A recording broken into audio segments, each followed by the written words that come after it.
지난주에는 우리가 하나님의 그 하나됨의 동기에 대해서 살펴봤어요. 그래서 하나님의 동기를 네 가지를 얘기했는데 앞에 두 가지는 그리스도와 또한 뒤에 두 가지는 성령님과 관련지어서 얘기를 했는데 오늘도 하나됨의 의미도 네 가지인데 두 가지 앞에 두 가지는 그리스도와 또 뒤에 두 가지는 성령님과 관련지어 얘기할 수가 있습니다.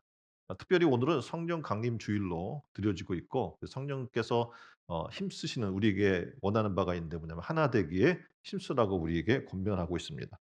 먼저 하나됨의 의미 네 가지를 얘기할 텐데 마음을 같이 하는 것, 같은 사랑을 갖는 것, 이게 그리스도와 그리고 성령과 관련된 뜻을 합하고 한 마음을 품는 것 이렇게 해서 네 가지를 오늘 얘기하려고 합니다. 첫 번째 마음을 같이 하는 겁니다. 그 첫 번째 하나됨의 의미는 뭐 하는 거라고요? 마음을 같이 하는 겁니다. 그래서 바울이나 빌립보 교회 모두 복음으로 인해서 굉장히 많은 핍박이 있었습니다. 그래서 어떻게 보면 핍박이 있는 상황이니까 성도들이 더 하나가 돼야 되고 단결해야 되고 그렇게 해서 복음을 전한다고 할지라도 굉장히 어려운 상황이었던 겁니다. 그런데 그 가운데서 헤게모니 쟁탈전이 벌어진 거예요. 다시 말하면 주도권 싸움이 교회 안에 일어나게 됩니다. 그래서 결국 그 주도권 싸움으로 이 파벌이 나눠지게 되고 분열되게 되고 교회 안에서는 하나 되게 하는 일들을 힘써야 될 텐데 그들이 그러지 못했던 겁니다. 그래서 빌립보의 교회의 문제는 한 마음 한 뜻을 가지지 못한 데 문제가 있었습니다. 그러니까 어떻게 보면 유능하고 똑똑한 사람도 많고 달란트 가진 사람도 많은 교회예요, 빌립보 교회는. 그럼에도 불구하고 연합하지 못했기 때문에 그들은 분열되는 교회가 되고 맙니다. 그래서 이 빌립보 교회를 보니까 다른 교회와 특징이 있어요. 지난주에 우리가 살펴봤듯이 빌립보 교회에 처음 초기 설립하기 위해서 도움을 줬던 대표적인 인물이 있죠. 누굽니까? 루디아라고 하는 그 자주장사 그 여인 있잖아요. 다시 말하면 창립자 같은 경우에도 거의 루디아를 통해서 이게 세워졌던 것처럼 다른 교회에 비해서 이 교회는 여성의 파워가 굉장히 강한 교회였습니다. 그래서 첫 창립 멤버가 루디아였고 그리고 그를 이어서 유력한 부인들이 많이 참석하기 시작합니다. 그러니까 어떡합니까? 여성 파워가 강할 수밖에 없겠죠. 4장 2 절에 보면 이렇게 얘기해요. 유오디아와 순두계란 두 여성의 이름이 나와요. 그리고 사도 바울이 이들에게 뭘 명령하냐면 "한 마음을 품으라."라고 이야기를 하는 겁니다. 그러니까 유오디아와 순두계는요. 바울을 도와서 이 빌립보 교회를 세웠던 여성들입니다. 그럼 이름도 굉장히 은혜로워요. 유오디아는 행복한 인생길이라는 뜻을 갖고 있어요. 그리고 순두계는 풍족하다라는 그런 뜻을 갖고 있습니다. 그러니까 그들의 이름만큼이나 유오디아나 순두계 이 둘은 교회를 위해서 굉장히 앞장서서 봉사하는 이들이었고 그리고 적지 않은 아마 봉헌, 헌금도 하고 선한 봉사도 많이 한 분들이었습니다. 그런데 어느 순간엔가 이 둘의 알력이 생긴 거예요. 갈등이 생긴 거예요. 그래서 관계가 금이 갑니다. 일을 하면서도 생각이 다른 거예요. 서로의 생각이 다르고 자기의 생각을 강하게 주장하면서 교회 공동체에 해를 입히기 시작합니다. 그래서 빌립보 교회가 이 두 여성 유오디아와 순두계 이 여성을 중심으로 분열이 되게 된 거예요, 그림처럼. 두 파로 나눠지게 된 겁니다. 한 교회는 마치 같은 배를 탄 것과 같은데 서로 갈등하게 되게 되면 어떻게 됩니까? 이 배가 침몰하거나 또는 뒤집어지거나 그런 일들이 일어날 수 있겠죠. 그래서 빌립보 전체에서 계속해서 요구하는 바울의 권면은 뭐냐면 "하나 되라. 제발. 하나 되라."라는 것이었습니다. 그러니까 교회는 다양한 사람이 모입니다. 그래서 어떻게 보면 더군다나 더 그 익명의 수많은 사람들이 지금 모여들고 있기 때문에 그 가운데서 하나 된다는 것은 어려운 일인 거예요. 그래서 그 그리스도의 공동체에게 명령하는 것은 같은 마음을 가져야 되고 그리스도를 한 푯대로 삼아서 "같은 길을 가야 한다."라고 계속 얘기해 주고 있는 겁니다.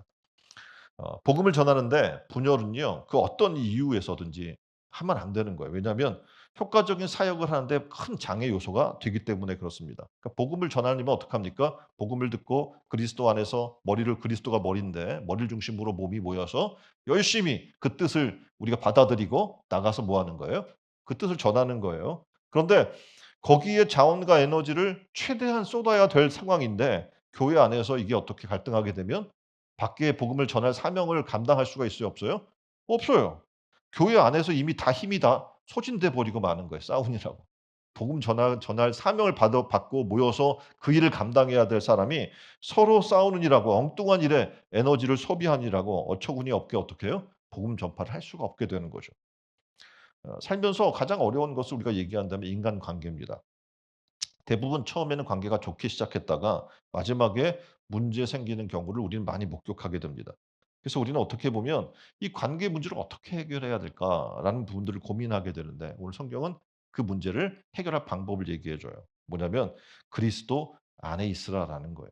그러니까 바울이 가장 중요한 바울의 신학의 대표적인 부분을 하나로 얘기한다면 in Christ예요. 그러니까 "그리스도 안에 있으라."라는 거거든요. 그래서 고린도전서 2장 16 절에도 이렇게 얘기해요. "주의 마음을 누가 주의 마음을 알아서 주를 가르치겠느냐. 그러나 우리가 그리스도의 마음을 가졌느니라." 이 말씀처럼 이미 그들에게는 그리스도의 마음이 주어지는 거예요. 그래서 유오디아와 순두계가 품어야 될 마음이 있었는데 그게 뭐냐면 그리스도의 마음이에요. 그러니까 한 마음을 가지려면 필요한 요소가 뭐라고요? 그리스도의 마음을 품는 거예요. 이 마음이 없으면 각자 다 다른 생각과 다른 마음을 가지고 모여서 갈등할 수밖에 없게 되는 거죠. 유오디아와 순두계가 어떻게 보면 갈등의 조장의 불씨가 됐고 그걸로 인해서 교회가 분열될 위기에 서게 돼요. 우리는 유오디아와 순두계와 같은 삶을 살지 말아야 되는 거예요. 그러면 성경은 뭘 우리에게 요청하냐면 "그리스도의 마음으로 하나 되라."라는 이 말씀에 귀를 기울이시길 바랍니다. 부부도 하나 되기 쉽지 않아요. 왜냐하면 각자의 생각이 있고 마음이 다르기 때문에 그래요. 부모 자식도 그래요. 형제도 쉽지 않습니다. 당연히 어떡합니까? 하나 되는 게 쉽지 않은데 성경은 우리에게 그리스도의 마음을 보면 그것이 가능하다라는 것을 얘기해 주고 있어요. 예. 그래서 뭐 그리스도의 마음에 대한 성경에 수많은 걸 얘기하죠. 예. 그리스도의 마음은 어떻게 해요? 겸손하고 온유하고 그렇죠. 성령의 우리가 9가지 열매와 같은 그런 품성들이 나타나는 마음입니다. 자, 두 번째 하나됨의 의미를 이렇게 얘기해 주고 있습니다. 같은 사랑을 가져라. 하나 되려면 하나 된다는 것의 뜻은 뭐냐면 같은 뭘요? 사랑을 갖는 것이라고 얘기해 주는 거예요. 그러니까 빌립보 교회 성도들은요. 그리스도로부터 사랑의 위로를 받습니다. 그리고 요한복음 13장 34 절에서 말씀하신 것처럼 예수님에게서 받은 같은 사랑을 가지고 내가 너희를 사랑한 것처럼 너희도 어떻게 해야 돼요? 서로 사랑해야 된다라고 하는 명령을 지금 듣고 있는 겁니다. 사람은 가끔 사랑을 내가 사랑하는 사람과 사랑을 하는데 사랑의 분량이 다르다라고 생각을 해요. 그래서 서로 내가 사랑하는 만큼 상대방이 사랑하지 않는 것처럼 느껴질 때가 있는 거예요. 부부 있으면 물어보세요. "당신 나 얼만큼 사랑해?" 예? "나는 이만큼 사랑하고 정말 다 주는 것 같은데 저 사람이 안 그러는 것 같아요." 그러면 내가 좀 어떡합니까? 손해 보는 것 같다는 생각이 들기 시작하지요. 그래서 지금 그림처럼 그래요. "누가 더 좋아해? 예? 내가 더 좋아하는데 당신이 나를 그만큼 사랑하지 않는 것 같아."라고 생각하는 거예요. 그러니까 부부나 연인이 서로를 사랑하더라도 사랑에 대한 표현 방식과 횟수가 다를 수 있어요. 저마다 사랑을 생각하고 누리는 느끼는 양이 다르기 때문에 그렇습니다. 그러니까 어떻게 보면 어떤 사람은 사랑한다고 한 번 얘기하는 건 큰 거예요. 그래서 한 번 했으면 더 이상 얘기할 필요가 있어요, 없어요? 사랑한다고 고백했고 결혼했고 그럼 끝이지 뭘 자꾸 들으려고 하냐는 거지. 예, 그런 사랑을 표현하는 사람이 있고 어떤 사람은 어떻게 매일 표현해도 한 번 이상을 얘기해도 부족하다고 생각하는 사람이 있습니다. 자, 그림은 "날 얼만큼 사랑해?"라는 질문에 센스 있고 신박하게 답변하는 모음 42 42개 쭉 있는데 그중에 이제 한 부분만 딱 잘라져 있어요. 카톡에 뭐라고 질문하냐면 "나 얼마만큼 사랑해?"라고 질문해요. 그랬더니 이렇게 답변하라고 이제 정답을 얘기해 주는 거예요. 예? 이렇게 안 하면 큰일 나는 거야. 뭐 내용이 뭐냐면 너 없는 삶이 상상이 되지 않을 만큼 사랑한다는 거죠. 별거 와닿지 않나 보네. 예. 카톡으로 보내기 힘들 용량만큼 널 사랑해. 이런 거예요. 너를 만나고 부는 바람이 전부 따뜻한 봄바람 같아. 뭐 이렇게 대꾸하라는 거예요. 얼마큼 사랑해 물어보면. 그러거나 이제 이렇게 대답을 하라는 거예요. 이런 질문을 네가 물어볼 만큼 내가 사랑을 덜 준 것 같아서 미안해. 내가 더 잘할게. 자, 이 이야기를 들었어요. 여러분 어떻게 생각해요? 어떤 분은 생각해요. '당연하지. 이 정도는 해야지.' 이렇게 생각하는 사람이 있을 수 있어요. 그 또 어떤 사람은 어떻게 해요? '야 사랑하기 힘들다. 힘들어. 어떻게 그렇게 해야 돼?' 라고 생각하는 분도 있을 겁니다. 같은 사랑으로 사랑한다는 건 쉽지 않다는 예예요. 그쵸? 분명히 서로 사랑한다고 얘기하고 있는데 같은 사랑으로 살아가기 쉽지 않은 거죠. 그러니까 서로 딱 맞아떨어지기도 힘들고, 또한 그 맞는 것이 뭐 100% 바람직하다고 볼 수도 없지만 너무 차이가 심해도 삶에 있어서 어려움을 겪게 되는 거예요. 그래서 어떤 사람은 하루에 한 번 사랑한다고 말을 해도 한 번 해 가지고 안 되고 이상을 사랑해야 된다고 생각을 하고, 어떤 사람은 생각해요. '그건 사랑을 너무 남발하는 거야. 사랑하면 됐지 그렇게 계속 떠들어대는 건 아니야.'라고 생각해요. 근데 이 둘이 만났어요. 연애를 하면 어떻게 되겠습니까? 아마 처음에는 이해할 거예요. 사랑하니까. 이해합니다. 좋은 쪽을 생각하겠지만 이제 계속 살다 보면 어떻게 됩니까? 사이가 벌어지게 돼요. 한쪽에서는 상대방을 너무 가볍다, 경박하다, 해프다. 한쪽에서는 메말랐다, 재미없다, 사랑하기는 하는 거냐? 뭐 이런 식으로의 생각이 오고 갈 수 있다는 겁니다. 사람 사이에 사랑의 분량이 달라서 생기는 문제는 결국 두 가지로 좁혀져요. 뭐냐면 첫 번째는 나는 상대에 치우친 성향을 맞추고 이해할 만큼 넓은 마음과 큰 사랑을 갖고 있는가라는 질문이에요. 그러니까 이거 누군가가 이런 마음, 넓은 큰 용량의 사랑의 마음을 갖고 있다면 문제는 없어요. 그쵸? 근데 '나는 이만큼 사랑하는데 넌 이거' 이렇게 생각하기 시작하면 문제가 발생하는 거죠. 또 하나는 상대방이에요. 그러니까 '상대방이 과연 중심에 나오는 마음으로 나를 사랑하고 있는가?' 라는 질문에 대한 부분입니다. 이 두 가지 문제가 아니라면 사실상 작은 일로 싸울 일이 별로 없는 겁니다. 그런데 이게 계속 그 문제가 발생한다면 큰 원칙을 세워야 된다는 거예요. 사람마다 각기 다른 사랑의 분량, 그리고 그 양의 차이가 있음을 알게 됐어 지금 우리는. 알아요 몰라요? 예, 알게 됐어요. 그럼 이거로부터 상당한 어떻게 요 절반의 이해는 된 거예요. '아 그렇구나. 사랑에는 이렇게 생각하는 어떻게 보면 용량에 대해서 또는 우리가 온도차라고 얘기하는데 온도차 이런 부분들이 있구나.'라는 것을 이해만 했다면 이제 상당한 발전할 기회가 생기는 거죠. 그런데 놀라운 사실은 하나님은 정말 우리를 잘 아시는 것 같아요. 그래서 어떻게 보면 사람을 만날 때 같은 사람을 만나지 않게 해요. 그러니까 어떻게 보면 반대의 사람을 만나게 합니다. 이유는 있어요. 왜냐하면 서로 똑같으면 너무 이게 힘들 거예요. 그래서 둘 다 생각해 봐요. 둘 다 똑같이 사랑 타령만 한다면 살 수 있어요, 없어요? 살 수 있어요? 없을 거예요. 왜냐하면 이제 적당히 사랑하고 또 일도 하고 그래야 될 거 아니야. 근데 맨날 그 사랑만 하고 "사랑해." 전화 계속 그 "사랑해. 사랑한다고 고백해." 뭐 이러면 너무 살기 힘들 거란 말이에요. 그렇다고 둘 다 대면대면하고 부부가 그렇게 살아나간다면 이것도 살 재미가 없을 겁니다. 그렇다면 같은 사랑을 하려면 어떻게 해야 됩니까? 이 서로의 간극을 좁혀 나가는 과정이 우리에게 필요한 겁니다. 각자의 삶이 있는데 우리가 모든 것을 같이 하려는 사람이 있어요. 삶은 모든 걸 같이 하는 거야. 그러면서 같이 하려고 하는 사람이 있고, 상대방의 기분을 고려하지 않는 애정 공세도 문제라는 거예요. 함께 뭘 해도 그만 안 해도 그만이라는 또 태도도 문제라는 거예요. 어떤 사람은 얘기해요. 우리가 뭐 계속해서 나이가 들고 사랑해 나가야 되는데 어느 순간 "가족끼리 왜 이래?" 이러면서 사랑하지 않으려고 한다면 그런 것도 문제라는 거죠. 그래서 이 문제를 해결할 수 있는 방법은 같은 사랑을 하려면 같은 목표가 생겨야 되는, 어떻게 보면 우리가 살을 빼려고 하더라도 목표가 있어야 돼요. 목표가 없으면 작심삼일로 다이어트가 끝나고 맙니다. 그 사랑에도 목표와 과제가 필요한데 이를 통해서 어떻게 보면 관계의 성장이 일어나고 발전을 유지하는 데 도움이 되고 온도 차이가 조절이 되게 됩니다. 사람이 모이는 곳이라면 문제가 없는 곳이 없어요. 다양한 욕망이 있고 그래서 그것이 충돌되고 생각하는 바가 다 다르기 때문에 그렇습니다. 그러니까 한 번 두 번 이런 걸로 충돌이 일어나기 시작하다 보면 서로 꺼리게 되고 심지어는 미워하는 마음까지 깃들게 되는 겁니다. 빌립보 교회도 그런 문제로부터 자유로울 수 없었던 겁니다. 그래서 어떻게 보면 이들 가운데 자기를 돋보이게 하고자 하는 욕구가 있는 사람 있잖아요. 그러니까 유오디아와 순두계 얼마나 대단한 사람들입니까. 그런데 서로 누가 더 돋보이기를 원하는 거잖아요. 이런 갈등이 문제가 됐어요. 그러니까 다시 말하면 자기가 중심이 되고 싶은 욕구를 갖고 있었던 겁니다. 근데 이게 결국 하나님의 영광을 돌리는 것과 충돌이 일어나게 되는 거예요. 하나님의 사랑은 값없이 주는 사랑입니다. 그리고 이웃을 내 몸처럼 사랑하는 사랑이에요. 이 사랑을 하나님은 하라고 우리에게 명령하고 계시고, 교회가 이 같은 사랑을 품는다는 것은 이 하나님의 사랑을 한다는 거예요. 내 사랑이 아니고 내 주관적인 사랑이 아니고 나의 경험적인 사랑이 아니고 어떤 사랑이요?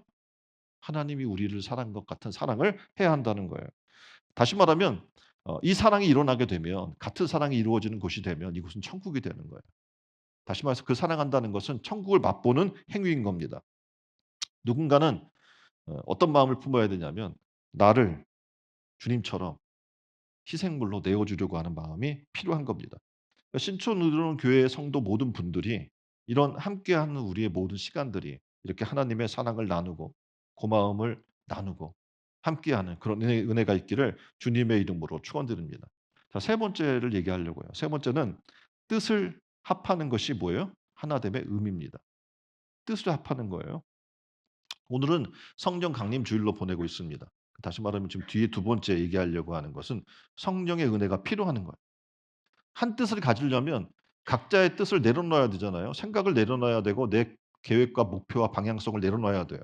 그래야 합해질 수 있는 기본이 되는 거예요. 내려놓는다고 다 되는 건 아니지만 내려놓고 나서 그다음에 어떻게 해요? 뜻을 합할 수 있는 기회가 생기는 겁니다. 빌립보 교회 성도들은요. 성령 안에 교제가 있었습니다. 이제 그들의 몸은 자식이 자신의 것이 아니에요. 그래서 그들 가운데 성령이 다 같은 말, 같은 일만 하라는 것도 아닙니다. 그건 가능하지가 않아요. 그리고 하나님이 요구하시는 것도 아닙니다. 자, 그림을 보면 차 한 대를 분해해 놨어요. 자, 한 대를 분해해 놨는데 얼마나 많은 자동차 부품이 들어 있는지 보이시죠? 예, 자동차의 부품 하나만 빠져도 선 하나만 없어도 자동차를 움직일 수 없는 것처럼 교회가 하나가 되지 않으면요. 교회는 제 기능을 발휘할 수가 없게 된다는 얘기입니다. 서울시 오페라 단장이었던 이건용 씨가 쓴 알토들의 존재감 이라는 글이 있어요. 이 칼럼을 보면 합창에서 주 선율을 맡으면서 음악을 리드하고 그리고 그 음악의 표정을 두드러지게 나타내는 하는 파트가 있는데 어딜까요? 소프라노예요. 예. 소프라노는 거의 멜로디를 이끌어 가니까 거기를 따라 다 합쳐지잖아요, 소리가. 그리고 저음이지만 음악의 틀을 만들어 주는 역할을 하는 게 있어요. 뭘까요? 베이스예요. 예. 저음으로 딱 가는 소프라노, 베이스 이거 딱 그 고음과 저음의 조화가 일어나죠. 테너는 또한 남자들 중에서 어떻게 소프라노와 같은 거니까 높은 소리를 내기 때문에 잘 들립니다. 그에 비해 알토는요. 선율을 책임지는 것도 아니에요. 그리고 화성 진행의 기둥 역할을 하는 것도 아닙니다. 그래서 알토는 존재감이 적습니다. 그러나 이 알토가 이도저도 아닌 것처럼 보이지만 동시에 그 모든 것에 필요한 존재라는 것을 얘기하고 있어요. 그러니까 알토는 우선 합창에 할 때 볼륨감을 주는 거예요, 이 알토가. 그리고 스스로의 소리를 드러내지 않지만 전체 합창의 소리를 풍부하게 만들어 줘요. 그래서 알토의 중요한 역할들을 얘기하는데 첫 번째는 뭘 얘기하냐면 알토는 협력자라고 얘기를 해 주고 있어요. 그러니까 소프라노와 협력해서 이중의 선율을 만들어 주기도 하고요. 테너와 협력해서 화성을 완성해 주기도 하고요. 이런 색채감이 많은 화성을 사용하고 싶다면 반드시 알토와 협력이 절실히 필요하다고 얘기를 합니다. 무엇보다 또 하나 알토의 중요한 역할 중에 하나가 뭐냐면 균형을 맞춘 조종자의 역할을 알토가 해 주고 있다는 겁니다. 그러니까 소프라노 혹은 테너와 협력해서 화성을 완성시켜 주기 때문에 그래요. 그래서 알토의 선율을 보면 우리가 흔히 이야기하는 그 밋밋해요. 그러니까 재미가 없어요. 왜냐하면 두세 절 동안 같은 음을 반복할 때가 있어요. 그러니까 이게 음이 소프라노처럼 막 올라오고 내려오고 이러지 않아요. 그쵸? 이게 밑에서 받쳐줘야 되니까 많은 변화가 있으면 안 되는 거예요, 알토는요. 그래서 한 두세 음절 동안 같은 음을 반복할 때도 있고 한 학구 전체가 두 음 혹은 세 음으로만 이루어지는 것이 흔해요. 그 음악이든 공동체든 누구든 자기를 도드라지게 드러내고 싶은 마음이 있습니다. 근데 문제는 그걸로 인해 문제가 발생을 해요. 빌립보 교회는 참 좋은 교회였지만 이런 존재들이 있었던 겁니다. 교인들 사이의 경쟁 의식이 공동체의 하나됨을 저해하고 있었던 겁니다. 그래서 바울이 얘기하는 거예요. 그러므로 그리스도 안에서 여러분에게 무슨 격려나 사랑의 무슨 위로나 성령의 무슨 교제나 무슨 동정심과 자비가 있거든 여러분은 같은 생각을 품고 같은 사랑을 가지고 뜻을 합하여 한 마음이 되어서 내 기쁨이 넘치게 해 주십시오. 라고 말씀하는 겁니다. 그러니까 성도들을 격려하고 위로하고 성령 안에 서로 깊이 사귀는 것, 누군가를 돕기 위해 협력하는 일은 좋은 일인 겁니다. 근데 한 마음에서 나온 것이 아니라 경쟁 의식에서 비롯된다면 그것이 문제가 된다라고 얘기를 해요. 그래서 이 문제를 직접적으로 바울은 지적하면서 얘기해요. 무슨 일을 하든지 경쟁이나 허영으로 하지 말고 겸손한 마음으로 하고 자기보다 서로 남을 낮게 여기십시오. 또한 여러분은 자기 일만 돌아보지 말고 서로 다른 사람의 일을 돌아보아 주십시오. 이렇게 얘기를 해요. 알토 역할처럼 아름다운 공동체를 이루는 핵심 원리가 있습니다. 뭐냐면 섬겨주는 거예요. 겸손한 마음입니다. 자기보다 남을 낮게 여겨주는 마음인 거예요. 근데 이것은 아까 얘기한 것처럼 내 뜻을 내려놓아야 가능해요. 근데 내 뜻을 내려놨다 끝나는 것이 아니고 그때부터 시작되는 것이죠. 주의 뜻을 붙들어야 하기 때문에 그렇습니다. 이렇게 그리스도 안에서 한 마음 한 뜻을 한 사랑을 갖지 아니하면 우리는 서로 상처를 입히는 존재가 되는 거예요. 우리가 뜻을 세운다는 것도 되게 중요한데 아까 얘기한 것처럼 내려놓는데 그게 다가 아니고 주의 뜻을 붙드는 게 중요하다고 말씀을 드렸잖아요. 45 년간 그림을 보면 오른손을 번쩍 들고 산 인도 남자가 있어요. 그래서 타이틀이 그래요. "오른쪽 번쩍 들고 산 인도남 도대체 왜?" 이런 타이틀의 기사가 있습니다. 이 사람 누구냐면 세 자녀를 두고 은행에서 일하던 평범한 한 인도 남성이었습니다. 그런데 자신이 믿던 신에게 스스로를 바치기로 결심하고 혼자 산에 들어갑니다. 그리고 오른팔을 들고 한 번도 팔을 내리지 않은 채로 지내고 있다는 기사였어요. 재밌는 건 기사의 마지막 줄에 기록된 내용인데 그에게 영감받은 많은 사람들이 그처럼 팔을 들고 지내기 시작했다. 예. 하지만 아무도 그의 기록을 깨지 못했다. 뭐 이렇게 나오는 거예요. 그러니까 기사의 주인공뿐만 아니라 많은 사람이 신을 위한 행동이랍시고 한 팔을 들고 어 살기 시작했다는 거죠. 무슨 의미가 있어요, 여기 크게? 어떻게 보면 이런 말도 안 되는 얘기인데도 불구하고 뜻을 두고 그 뜻에 합하는 사람들이 있는 거예요. 예. 왜 세상 사람들은 이렇게까지 하는데 여러분은 하나님의 뜻에 하나 되기 위해 한 뜻을 이루기 위해 자신을 내놓고 주 뜻을 붙드는 일에 힘쓰지 않을까요? 이 기사를 보고 떠오르는 성경의 한 장면이 있어요. 손을 드는 거죠. 출애굽기 17장 애굽을 벗어난 이스라엘 백성이 르비딤에서 아말렉과 싸우는 말씀이었고 당시 이스라엘은 산꼭대기에 모세가 손을 들면 승기를 잡고 손을 내리면 불리해지는 그런 경험을 하게 됩니다. 그때 이스라엘 백성 전부가 다 산에 올라가 모세처럼 손을 들고 기도해야 됐을까요? 예? 하나님이 원하시는 게 그거예요. 아 손을 드니까 이겨요. 그러면 모태로 싸워가서 다 산에 올라가서 모세처럼 뭐 해야 돼요? "손 들고 기도하자."라고 아까 그 사람들처럼 "손 들자." 이렇게 할 수 있을 텐데 그러지 않았어요. 자 그렇다면 이스라엘 백성이 하나님이 모두가 똑같이 손만 들기를 원하셨다면 그렇게 해야 되겠지만 하나님이 원하시는 바는 그게 아니에요. 모세가 손을 들었다면 산 밑에서는 어떻게 해야 돼요? 여호수아가 아말렉을 향해 칼과 창을 겨누고 싸워야 했습니다. 모세와 여호와의 마음이 나뉘어진 게 아니에요. 그쵸. 이게 뭐 한 뜻이라고 해서 다 똑같이 행동하는 게 아닙니다. 한 사람은 손을 들었고 한 사람은 전투에 임했지만 둘은 같은 뜻과 같은 마음을 가졌다는 얘기예요. 똑같이 가나안이라고 하는 목적지를 품고 있었고 그리고 똑같이 하나님의 말씀과 하나님의 능력으로 싸우겠다는 그런 마음을 갖고 있었기 때문에 그렇습니다. 견실하기 위해 우리는 한 마음을 가져야 합니다. 그런데 모두가 다 지금 모세처럼 손을 들 필요는 없습니다. 누군가는 산 위에 손을 든다면 누군가는 산 밑에서 정말 치열한 전투를 치러야 하는 겁니다. 누군가는 주목받는 그릇이 된다면 누구는 묵묵히 붙잡아주는 그 그릇 받침이 될 수도 있는 겁니다. 아론과 훌처럼 높이 손을 든 모세의 팔이 내려오지 않도록 그 팔을 붙잡는 사람도 있어야 하는 겁니다. 그러니까 우리의 가정, 우리의 일터, 특별히 우리가 섬기고 있는 이 교회는 맡겨진 사명은 달라도 서로 다른 그 사명에 최선을 다하는 천국의 시민들이 많을 때 견실해질 수 있는 겁니다. 하나됨의 의미는 한 뜻을 세우는 거예요. 예? 똑같이 손들라고 다 손들고 있는 게 아니고 그 뜻을 가지고 다양한 분야에서 다양한 그 달란트를 가지고 섬길 것을 얘기해 주고 있는 겁니다. 여기서 뜻을 합한다는 것은 표대를 향해 나아가라는 거예요. 다시 말하면 한 성령 안에서 생각하고 성령 안에서 말하며 성령 안에서 일하는 천국 시민이 된다면 우리는 차이와 다름이 있음에도 불구하고 한 마음과 한 뜻을 품을 수 있게 될 줄 믿습니다. 바울은 빌립보 교성들에게 이렇게 얘기를 합니다. 표대를 향하여 그리스도 예수 안에서 하나님 위해서 부르신 부름의 상을 위하여 달려가노라. 그러니까 더불어 뜻이 같다는 것은 목표가 같다라는 의미를 얘기해 주고 있는 거예요. 표대는 목적지를 얘기합니다. 바울의 목적지는 분명했습니다. 하나님의 상을 예비해 두신 하늘, 하나님의 나라였다는 얘기입니다. 한 성령 안에서 견실히 서야 하는 우리는 한 마음과 한 뜻을 품어야 하는, 그래서 우리 교회 성도는 한 사람도 유예 없이 하나님 나라를 향해 달려가는 성도님들이 되기를 주님의 이름으로 축원드립니다. 이 땅이 아니에요. 무엇을 먹을까, 무엇을 입을까, 무엇을 마실까. 이 땅의 집을 더 확장시키고 더 부자가 되고, 그것이 우리의 삶의 목표가 아닙니다. 우리의 목표는 뭐예요? 하나님의 나라예요.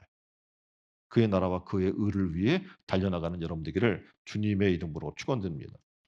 하나 되면 네 번째 의미를 얘기를 해요. 이것도 아까 말씀드린 것처럼 성령과 관련된 겁니다. 한 마음. 그 성령 안에서 어떤 걸 품으라고요? 한 마음을 품을 것을 얘기해 주고 있습니다.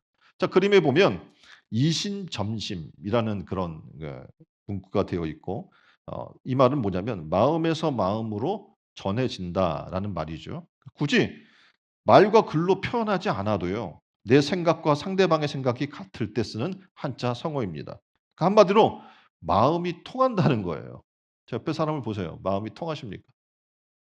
우린 그리스도 안에서 한 몸이잖아요. 형제요 자매잖아요. 어때요? 눈빛만 봐도 마음이 통해요? 이 한 마음을 품는 것은 바로 그것을 통하는 거예요, 마음이. 충남 예산에 이성만, 이순 형제가 농사를 지으고 살고 있었대요. 근데 추수를 하고 논에 볕단을 쌌던 형이 문득 신혼인 동생이 쌀이 더 필요할 거라는 생각이 들어서 밤중에 자기 볕단을 가져다가 동생 볕단에 더해 놓았어요. 동생도 형을 생각했어요. 문득 생각했어요. 그리고 '아 형이 가족이 많으니까 쌀이 더 필요할 거야.'라고 생각하고 밤중에 자기 볕단을 덜어 형의 볕단에 쌓아 놨습니다. 다음 날 어떻게 됐을까요? 볕단이 그대로예요. 분명히 다 갖다 놨는데 볕단이 그대로인 거예요. '이상하다.' 그래서 그날 밤 또 서로의 논에 볕단을 가져다가 어떻게 해요? 놨어요. 근데 다음 날 논에 나가 확인해 보니까 또 그대로인 거예요. 그래서 셋째 날 볕단을 나르다 두 사람이 딱 마주쳤네요. 뭐예요 이거를? 이신전심. 마음이 서로 통한 거예요. 시인 존도는 이렇게 얘기해요. "우리 중에 아무도 외딴 섬은 없습니다." 그래서 책도 나와 있는데 "인간은 섬이 아니다." 뭐 이렇게 나와 있어요. 그래서 우리 모두는 대륙의 일부분이고 분명 공동체라는 거예요. 그러니까 따로따로 떨어져 있는 섬처럼 각자의 삶을 살아나가는 삶이 아니라는 거. 우리는 원래 다 대륙이기 때문에. 공동체 의식이 살아 움직인다면 오늘 이 자리에서 우리의 삶의 자세가 얼마나 달라지겠습니까? 이 나라가 얼마나 달라지겠습니까? 우리 교회가 얼마나 달라질 것이며 우리 가정이 얼마나 달라지겠습니까? 가는 길이 다를 수는 있어요. 근데 누구는 돌아가고 누구는 조금 빨리 갈 수도 있습니다. 근데 목적지는 달라지면 안 되는 거예요. 우리의 목적지는 하나님의 나라예요. 그래서 우리가 한마음 한뜻을 품는 게 가능해지는 건 목표가 변하지 않기 때문에 그래요. 예수님의 마음으로 우리가 한 마음을 가집시다. 예수님의 사랑으로 서로 사랑합시다. 성령님의 인도하심에 따라 뜻을 합하기를 바랍니다. 그리고 서로 간에 긍휼과 자비의 한 마음을 품기를 주님의 이름으로 축원드립니다. 이게 바로 하나됨의 의미요, 하나됨의 본질인 줄 믿습니다. 사도행전 4장 32절의 말씀입니다. 이렇게 얘기해요. 믿는 무리가 한 마음과 한 뜻이 되어 모든 물건을 서로 통용하고 자기 재물을 조금이라도 자기 것이라고 하는 이가 없더라. 초대교회의 부흥의 역사는 바로 여기로부터 시작되는 거예요. 그들이 한 마음, 한 뜻, 성령 안에서 어떻게 해요? 하나 되는 놀라운 그런 은혜를 입었기 때문에 그렇습니다. 초대 예루살렘 교회 성도들은 마음을 같이 했어요. 같은 사랑을 가지고 뜻을 합하고 한 마음을 품었습니다. 사도행전 4장 33절의 말씀입니다. 사도들이 큰 권능으로 주 예수의 부활을 증언하니 우리가 큰 은혜를 받아. 초대교회 예루살렘 교회의 성도들은 하나 될 때 하나님이 큰 권능을 주셨어요. 막 성령이 충만하게 임하고 성령의 역사가 일어나니까 막 방언하고 가는 곳마다 어떻게 해요? 기적과 이사가 나타나고 뭐 교회가 부흥하는 역사가 있었던 거죠. 그리고 놀랍게도 하나 되고 한 뜻을 품으니까 그들 가운데 큰 은혜가 임합니다. 이게 바로 하나됨의 복된 결과입니다. 그래서 우리는 하나 돼야 되는 거예요. 반면에 갈라디아서 5장 15절 말씀을 보면 이렇게 얘기해요. "만일 서로 물고 먹으면 피차 멸망할까 조심하라." 그러니까 성도들이 하나 되지 못하면 어떻게 되냐면 서로 물고 먹어요. 서로 물고 뜯는 거예요. 지금 유오디아와 순두개처럼 어떡합니까? 정말 하나 돼서 협력했으면 너무 선하고 아름다운 교회가 되었을 텐데 서로 물고 뜯는 거죠. 선한 일을 행하면서도. 어떻게 될까요? 뭐라고요? 피차 멸망할 거라고 성경은 경고하고 있는 겁니다. 이것이 바로 하나 되지 못함의 비극의 결말이에요.